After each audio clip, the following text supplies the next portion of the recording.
That's HVAC guy Dave Evans.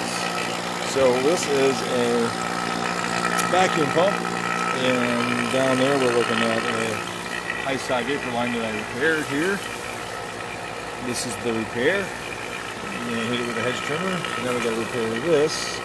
This is it's also cut by the hedge trimmer. So going to do some wire nuts there and fix that up.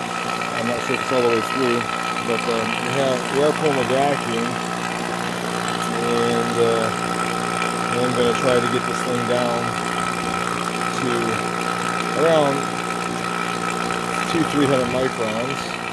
So it'll take a while. I don't know if any water's in there, but it looks like I've got some vapor anyway. So it's shooting some pretty good vapor. So anyway, if you'd like to learn HVAC, just look up someone like me, do some training, go to school and learn how to help people stay cool. When they have problems like this, they call you and they want it fixed right away. The heating systems are even more important because nobody likes to be cold. HVAC guy Dave Evans, that's your service.